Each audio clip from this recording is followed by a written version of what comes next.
Mothership Zeta crew was clearly a labor of love. We were not the Enclave, nor the Brotherhood of Steel, but something entirely new. We'd call ourselves the Terran Starship Command.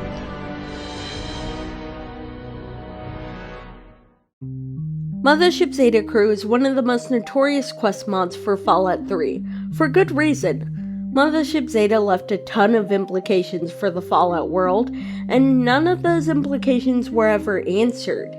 As kids, we wondered how the alien tech could affect the dreary post-apocalyptic world as depicted in this game, and this mod answers that.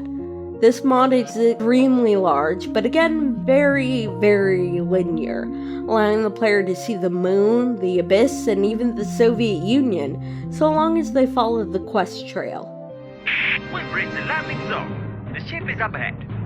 Good luck, Artemis team. That's one small step for a man, one giant leap for Scotland.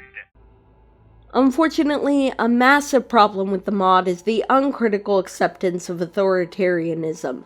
There are certainly fascist-like things to be found in the mod, usually with cryptic characters like Harkin and Nihilus, but after playing through it, we genuinely don't think fascism was ever the point, intentionally or not. The authors seem to have simply assumed an authoritarian power structure like the Brotherhood of Steel, while trying to frame it as a good one, like with Elder Lions. Notably, unlike many other mods that feature Enclave characters, the reformed Enclave in this mod are actually reformed. They stop wearing the Enclave banner and do make efforts to have a better ideology, though several characters try harder than others. We fulfilled the orders with maximum efficiency. When we were done, the facility was a smoking pile of ruins, and corpses were lying everywhere. Men, women, and children. Despite its failures on being self-aware enough to examine its ideology, it is clearly a work made with a lot of love for the Fallout world, and it excels at world building. For better or worse, the faction you command changes the capital wasteland, and for the first time, regions from outside former America are finally seen in the post-war world. One of the reasons we really don't think this mod endorses fascism is because the player is directed towards making an alliance with the reformist leader of what was the Soviet Union. The representation of communism is a bit confused, but it makes space for that discussion. Communism isn't off the table.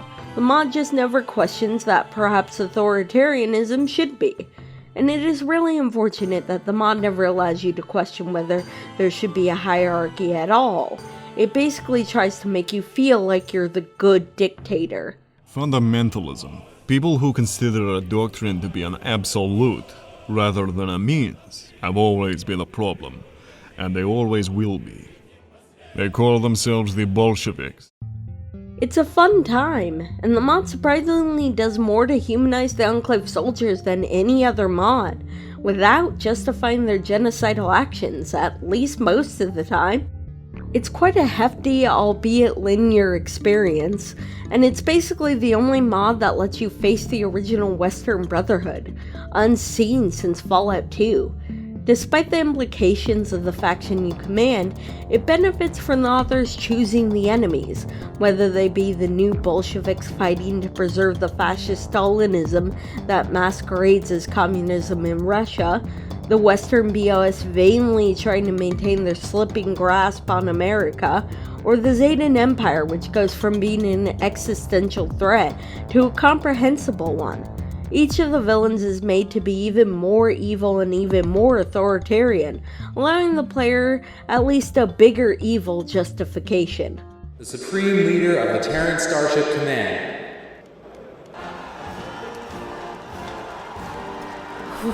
Right. Thank you, Lieutenant Bell.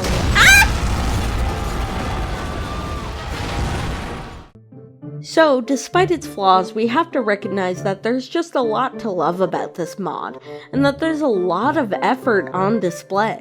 While the lead author's biases can certainly be felt, it really feels like a group effort made by a small community of people that just wanted to make something brand new in the Fallout world. We wish the new thing had been freer, but it's an interesting addition to a mediocre game. It's a place named like Dave's Republic. A guy named Scott established a settlement there. The name started out as a joke, but it kind of got stuck. Oh, so you're not from Scotland. Nope. And so we give Mothership Zeta crew a 8 out of 10. A compelling experience.